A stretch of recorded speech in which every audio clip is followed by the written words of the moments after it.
It's confirmed, nag-break na daw ang Katniel o sina Catherine Bernardo at Daniel Padilla. Taon-taon na lang yata napapabalita ang breakup ni Katniel. Pero for the past years, Katniel doesn't fail to show how strong they are. Not this time, hindi ngayon 2023 at marami ang nagluluksa dahil na-confirm na nga ang kanilang breakup. Pagod na ako. Nico Dominguez, your millennial entrepreneur, and in this vlog, we talk about buhay, bahay, at negosyo. Today's video draws its story from Katniel breakup. And hindi tayo magchichismisan o magmamaritesan. Sorry to disappoint. So tama na muna ang pagmamarites. Instead, pag-usapan natin how to handle a breakup with class and maturity. Here are some 4 lessons that we can pick up from the latest issue na hiwalayan ng Katniel na nagpaiyak sa madlang bayan, lalong-lalo na ang Katniel fans. Ito ay isang backgrounder lamang. Recently, naging mainit ang issue na si Catherine Bernardo raw at Daniel Padilla ay break na.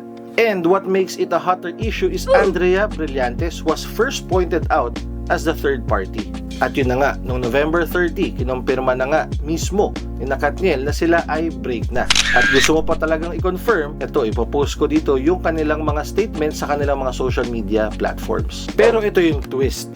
Throughout the relentless chismis, Catherine and Daniel handled the situation with grace and maturity, refusing to let it become a circus. And this is where we get our lesson about how to handle breakups properly. Lesson 1. Privacy is key. First and foremost, let's talk about the key importance of privacy in relationships. Sa mundong puno ng social media issues, keeping personal matters to ourselves can be a game changer. Ang pagiging pribado ay nagbibigay sa atin ng kontrol sa kung ano ang nais nating ibahagi sa publiko at kung alin ang hindi. The less you share, the less there is for others to speculate on. Maraming witness kung paano dinedma ng Katniel ang iba't ibang chismis throughout their 11-year relationship. Kaya nakaping-kapit ang marites ka eh. Sana we can follow their example. A relationship is only as strong as your bond to each other na kahit mag-break kayo, kaya niyong panatiling kalmado ang ugnayan sa isa't isa. Lesson number 2, maturity over drama.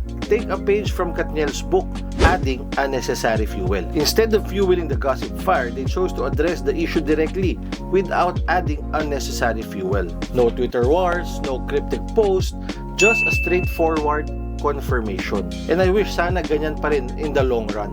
Ang ganitong approach ay nagpapakita ng pagiging responsableng partner o ex-partner at pagpapakita ng respeto sa isa't isa. While some may say that venting out is their way of expressing their frustration over a failed relationship, pero ilang beses na ba natin nakita how it quickly gets out of hand? Madalas may bastusan na nangyayari at nadadamay pa ang ibang tao. All it takes is one post to start a hate train.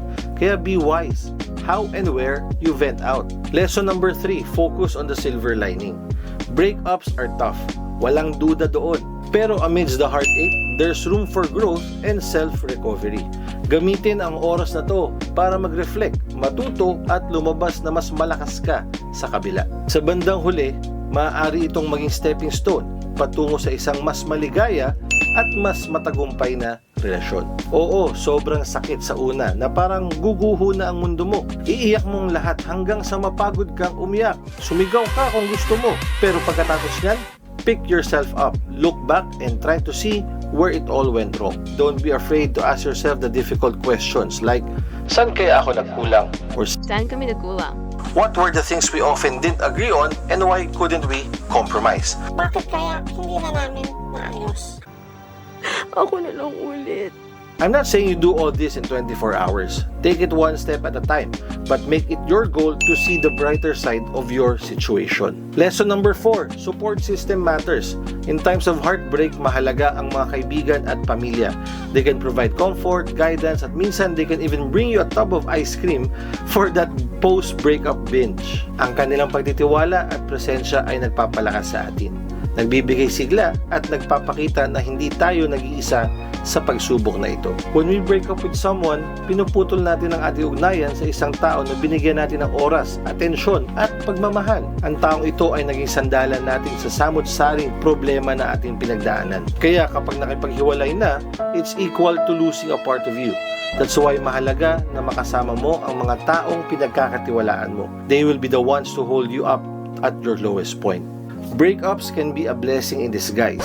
Baka mabash ako dyan. Pero pakinggan nyo muna ako. Breakups are a and it hurts a lot. Pero let's view it as an opportunity for growth. It's like a phoenix rising from the ashes. Sa gitna ng sakit, there's an opportunity to rediscover oneself, to learn, and to emerge even stronger. Narinig nyo na ba ang paniniwala that sometimes breakups are God's way of saving you from the wrong person? Oops, medyo napangiti ka. Tingin mo wrong person talaga siya? Magkakaiba tayo ng paniniwala. But if you believe in God, trust that He knows your heart and He wants to protect you from what will hurt you worse than the pain of separation. So to everyone going through a breakup, o ikaw, kung ikaw ay may pinagdadaan ng hiwalayan, kaya ka relate na relate sa issue na to, remember that the pain is temporary, but the lessons and growth are lasting. An 11-year relationship is not something you can move on from in a matter of months. I hope they find peace and strength in this difficult time they are going through. And to their fans, alam ko meron kayong kinakampihan kahit papano. And naiintindihan namin ang frustration and disappointment nyo over Katniel's breakup. You have been a big part of their journey. However, let's try to stay rational pa rin. Huwag na muna makisabay sa mga walang tigil na kumakalat at chismis about sa third party, career, at even sa mga magulang na issues ng breakup na ito. Sana as fans, you will do the honor of not smearing dirt on any of their names and choose to let time tell the truth. Kasi sabi nga nila, it's not your story to tell. Mahirap na, baka may madamay na iba na wala namang kinalaman. At yung totoong may kasalanan, maabsuelto. O bahala na kayo mag-isip kung anong ibig ko sabihin dyan. And again, as for the fans, let's rise above the endless gossip and honor the efforts Catherine and Daniel made to handle their breakup privately and with integrity. Di ba na ayoko na mag-talk. Sabi nga, less talk, less mistake. Basta, time will reveal the truth. So let's hold off on the mudslinging and trust in the resilience of their bond. To all the fans, happy healing, and let's all strive for a healthy and respectful relationship. And to those currently weathering a breakup storm, o ikaw, kung meron kang pinagdadaanan na kagaya nitong hiwalayan, laging tandaan, breakups are just a chapter and not the entire story. Sabi pa ng iba, it's better to have loved and lost than to have never loved at all. Hindi mo na ba ako mahal? And that is it for me. Kung nakarelate ko sa video na ito, please don't forget to follow, like, and share our page for more buhay, bahay, at negosyo contents. Again, this is Miko Dominguez, your millennial entrepreneur, sharing good vibes, positive thoughts, and inspirational moments. Signing out. See you soon!